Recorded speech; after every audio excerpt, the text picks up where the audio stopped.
I guess this week's update is a little small. I mean, this one is a Hentai DVD if I remember correctly.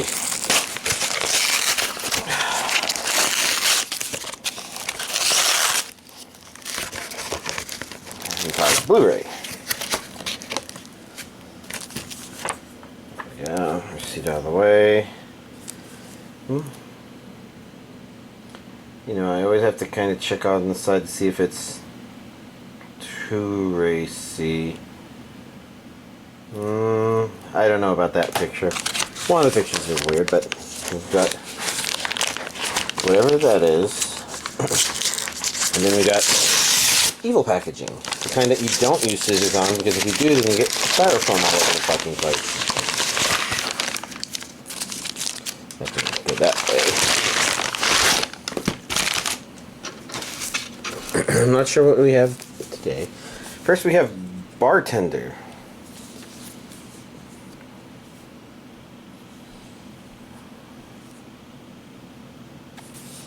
I'm just looking at the packaging. This is different than usual. 15th Anniversary Collector's Edition. 2005 then? I don't remember ever getting this before. Director... alltheanime.com? Shop. Okay, this is a Shop Factory release.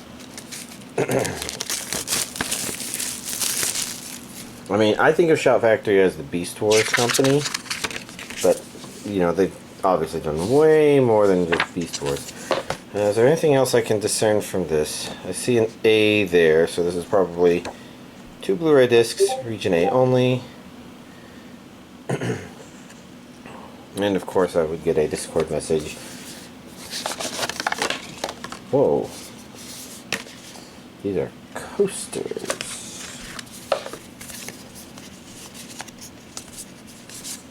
Although they're not as fancy as my fancy metal ones, so...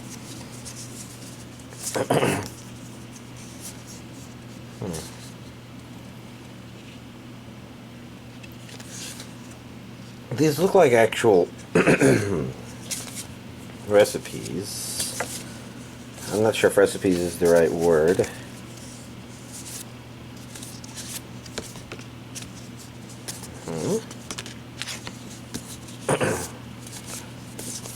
These are some really strange cards. My guess is, as the name is Bartender, that it is in kind of, you know, bartending is kind of important, I guess. Like, this isn't an anime that's just about someone who's a bartender, but actually about being that sort of profession to a degree, I guess. Oh, cool. Let's put that up there like that. Next up we have Blade of the Immortal Complete Collection on Blu-ray.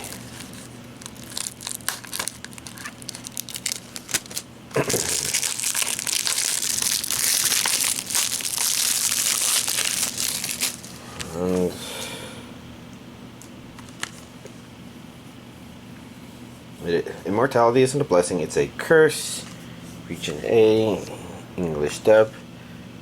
And I think this is a re-release. I can see it says special features there, but I don't want to try to peek at it. It's a little... the contrast is not so great. Problem is... I mean, you know, I talk about it, and let's actually go a little mobile with the camera, because there's only one other, right? Because I was just thinking, yeah, because if I've seen this before, it's Blade of the Immortal, nice and dusty. Okay, I thought this might be a Blu-ray release of that series. Looks like that is the case. So then,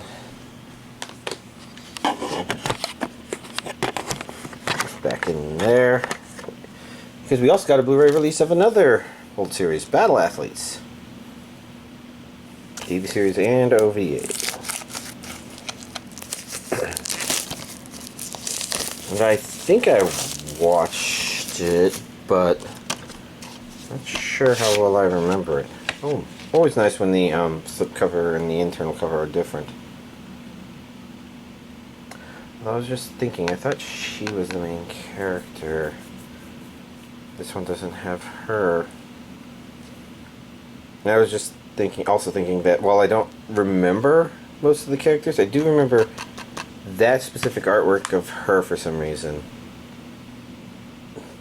I think it's a swimming thing, because I used to be a swimmer, so... Let's see, we got English dub.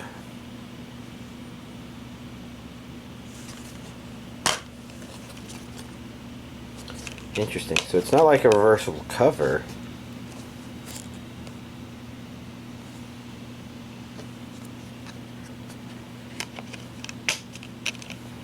Oh, that's Battle Athletes.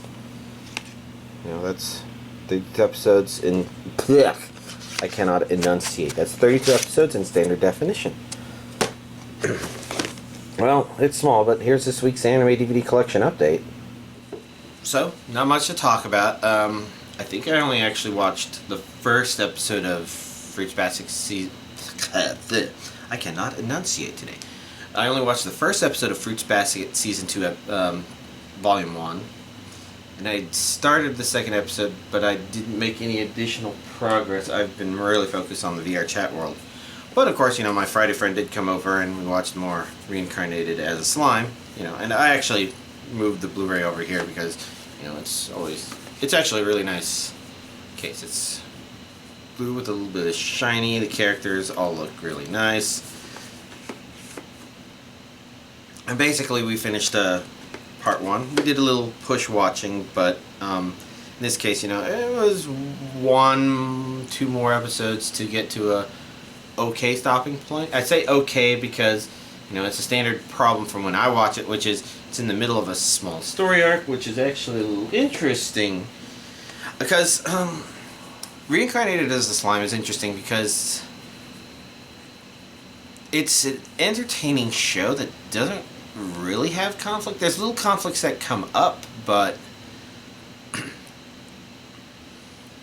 they don't feel very conflicty. Instead, a lot of the entertainment from the series, and I've mentioned this probably last week as well, is the village building concept. And it's just really interesting to look at it. And my friend has said he is especially enjoying it.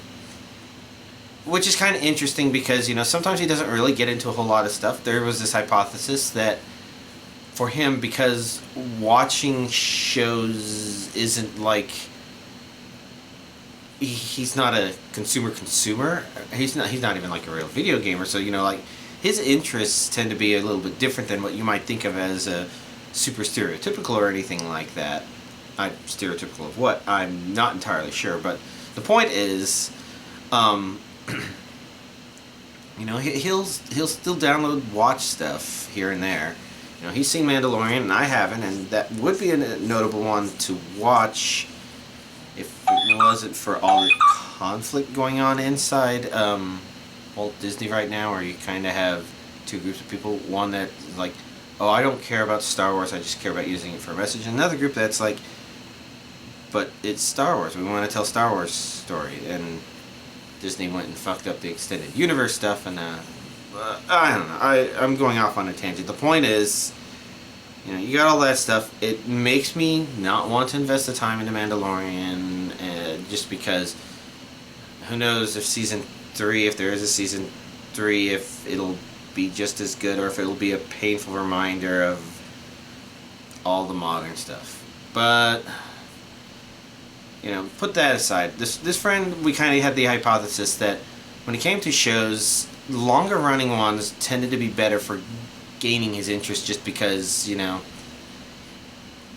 for him not being a consumer of stories, I guess, it kind of usually means things grow on him over time. That's been a running hypothesis. Now it's kind of interesting because Reincarnated as a Slime is not long running in this regard, and it is interesting him.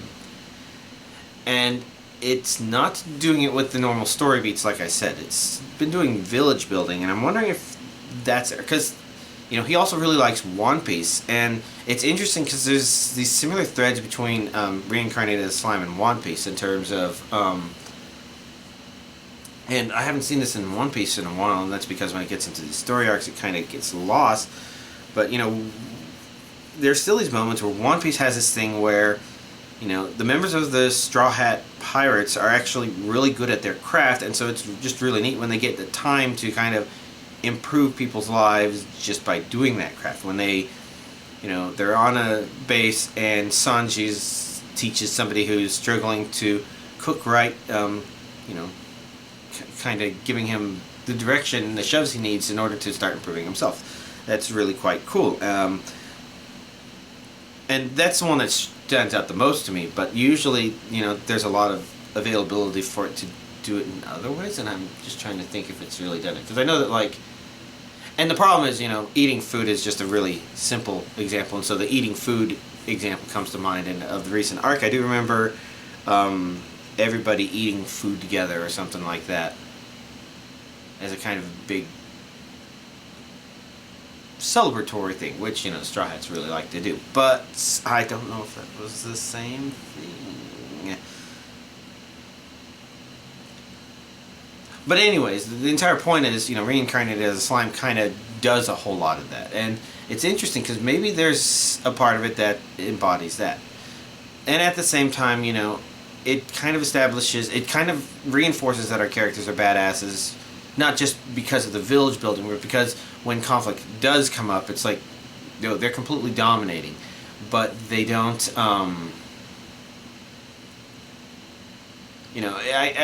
think, there's always power fantasy elements to a lot of these things. And, this one isn't really about character building. It's about village building, like I said. But, I don't know. One interesting thing, poking through it and also watching bits and pieces of some of the episodes that the friend's going to watch, I'm going to have some interesting things to talk to him about. It sounded like Season 2 maybe started airing relatively recently. Like somebody talked about, I started seeing Season 2 or something like that. And I don't know because I don't keep track of that stuff, but I kind of realized rewatching Season 1 that there are some threads of stuff that's probably going to happen in Season 2 that I didn't really catch the first time I watched it. So rewatching it here has been good. I mean, some of this stuff I kind of pseudo figured out when I first watched it, but it's really these rewatches where sometimes you can pick up some interesting little narrative hints. And the problem is I don't want to say anymore because if you've never watched it, then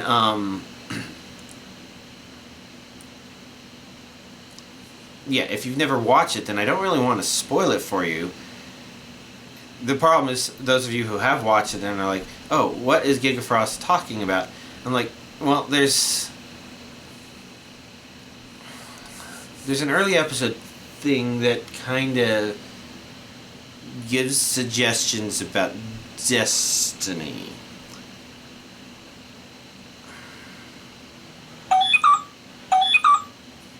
It's ringing. Although that one was a text message, so.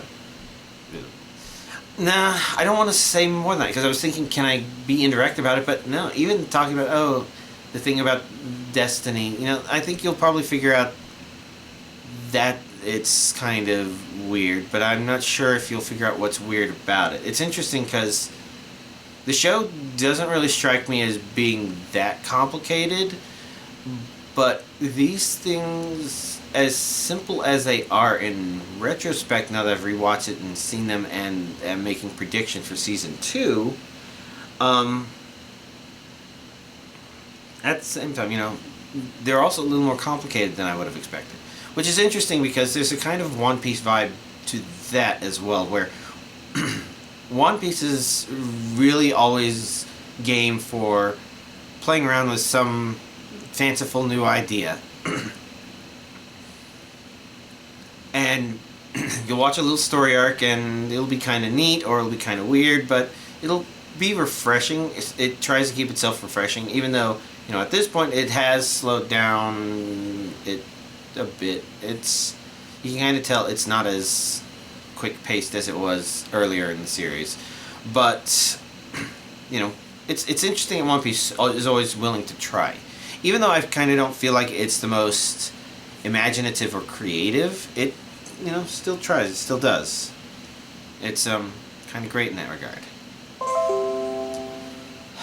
All the notifications, right? That one is probably my computer saying, oh, these updates that I didn't install last night with all the other updates for some reason, well, I just finished updating them and now you need to reboot your computer. All this stuff, it's constant interruptions. But yeah, all that said, you know, Reincarnated Slime, it's really neat. If you've not watched it, you know, yeah, the main character's overpowered, but the show isn't really about the main character growing as a character per se. I mean, there's interesting things where, you know, there's an accumulation of power sort of thing that happens, and, you know, there's other anime where that happens, and maybe the Death March Rhapsody, maybe that would be another good one to kind of explore. Because there's some feel-goodness to that one and some power accumulation in that one as well. The interesting thing about Reincarnated as a Slime is it has that stuff, but it's nice in that it is very... I'm going to call it Chekhov's armory, for lack of better words, because it's like Chekhov's gun is the idea that if you introduce an item in the story, it should be relevant to the story, and you can kind of introduce it with it seeming unrelevant in the immediate moment, but you knowing that something's going to happen. So Chekhov's gun, I don't remember the original story, and I'm going to guess there's someone named Chekhov in it, and I don't think that's a Star Trek reference. But the idea is, I think there was a person with a gun, and that's introduced at the beginning, so you know that within the story, at some point the gun is going to go off, and at some point the gun goes off. And I think that's the idea of Chekhov's gun. So from a narrative standpoint, it means if you introduce something, especially if you're going to be explicit about it, you want it to become relevant later.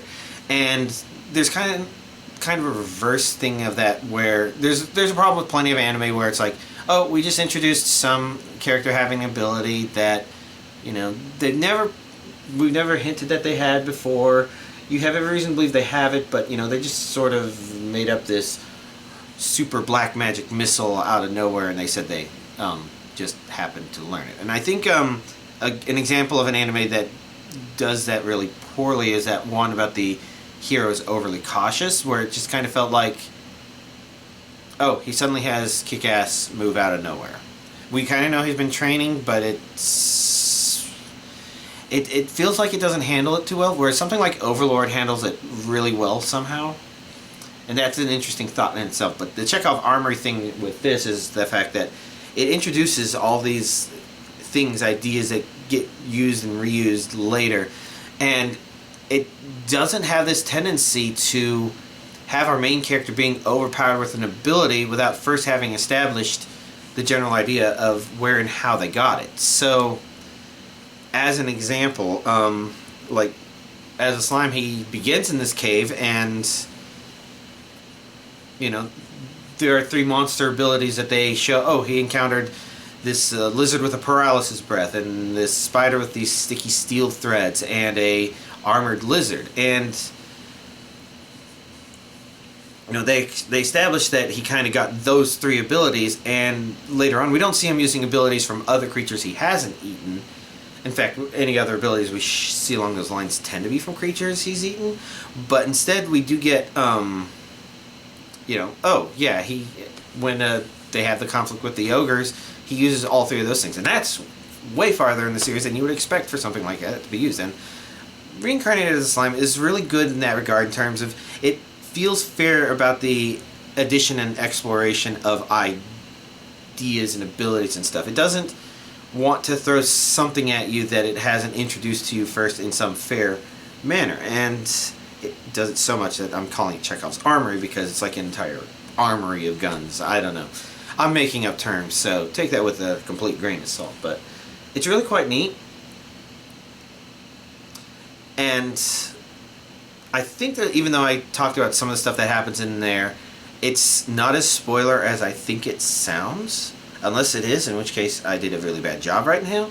But the entire point is, you watch it, and it's fair, and even though the character's not growing, it is adding abilities, but it's being very fair in its adding of abilities. So it doesn't feel cheated or anything like that, and you kind of enjoy this village building aspects, and then when conflicts do come up, they're actually pretty kind of cool. So, I don't know. Again, if you haven't watched it, take all of that in mind. You know, you're not watching Reincarnated as a Slime for something that's a storytelling masterpiece, but rather just kind of just this neat exploration of this idea, and it works really well. Anyways, I've babbled on a lot about that, but I guess it's what I've been thinking about when I've not been working on VRChat World. Again, I'm spending a lot of time, extra time, you know, thinking about and focusing on that. And I'm actually making really good progress. I think in terms of decorating, because like the world is supposed to be dynamic. Some of the dynamic is instant. Oh yeah, you go into the world and there's a day-night cycle, which should be synced to everybody. And as far as I can tell, it is close enough. I think there is like a couple second delay, which would just be your normal networking delay. And whether or not I want to try and do anything about that is certainly a question, but the truth of the matter is, since the characters' movements are also a couple second delay, that's probably not too bad, because if there's any problem, it'd be, you know, if my computer is serving it and there's two clients, then it may be between those two people, there may be a 4-second difference between them, or they may see only a 2-second difference relative to each other. I'm not sure how that all works.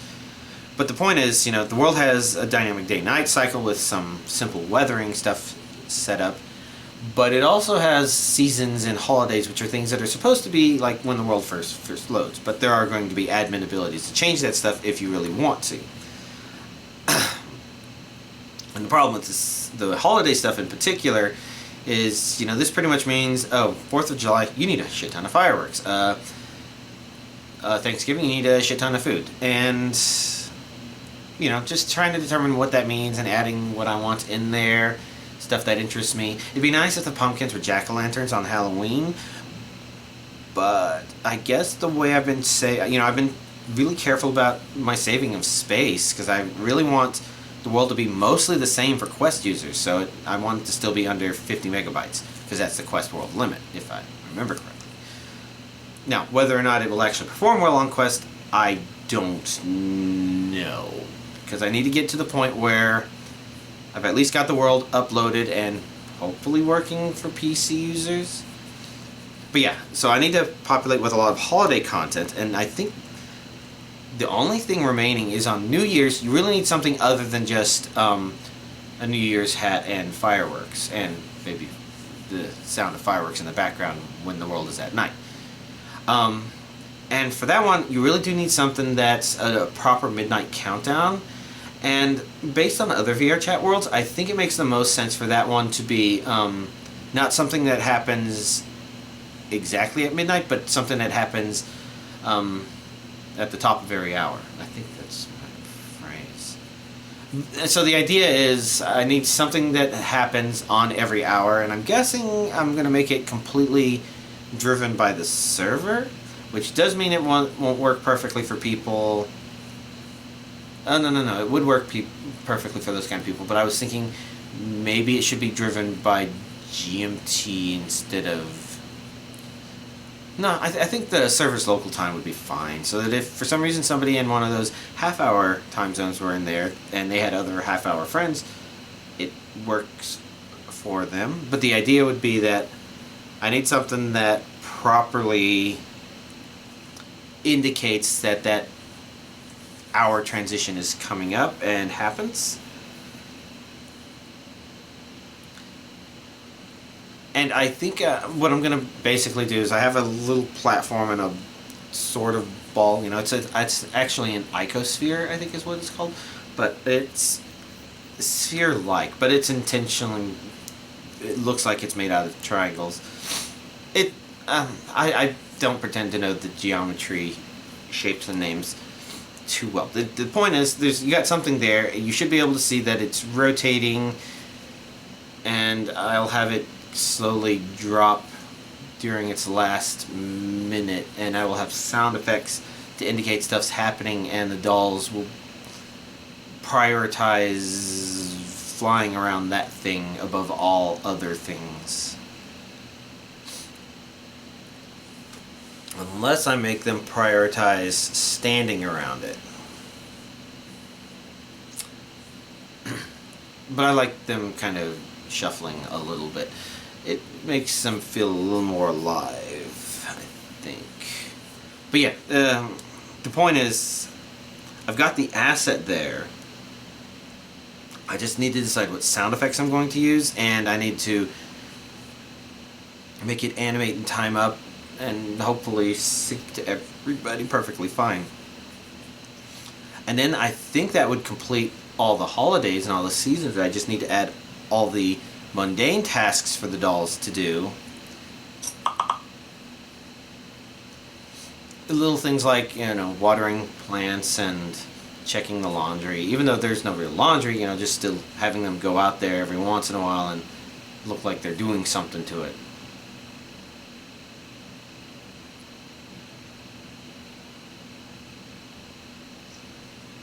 Because I even added stargazing as an idle task, but you know, there's still stargazing. Check the fridge, do stuff in the bathroom. I still need to add some stuff in the bedroom, because there's going to be some administrative stuff you can kind of do in there. Administrative isn't the right word. There's a wardrobe in there, and I'm going to make it where you can change into my different Alice avatars from there. I'm going to make a thing in there that will summon the world setting object, which is a thing you can hold and carry with you right now. The back of it currently has an administrative, oh, let's make things happen thing, but I need to see if I can, I mean, I can. I just need to spend the time to make it where that hides and is only shown for the master of the world, and by default, you know, it's hidden and you have to press something in order to cause it to appear and disappear.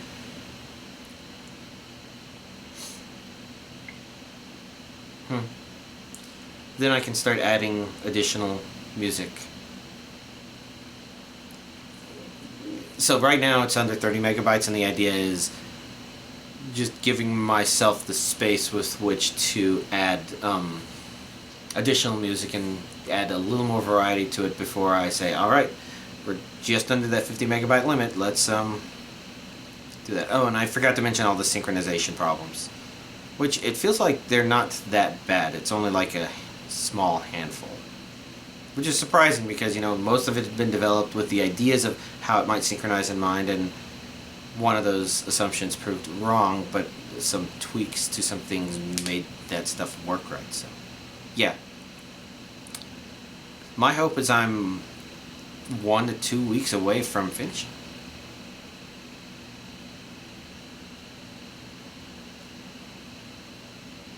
I really just feel like it's getting close. Okay, so, you know, I'm still obviously designing in my head as I'm babbling here, and it's babbling at this point because I stopped talking about anime a long time ago, but I don't know, that stuff. Hopefully this hasn't been too bad of a video. Y'all, have a nice week.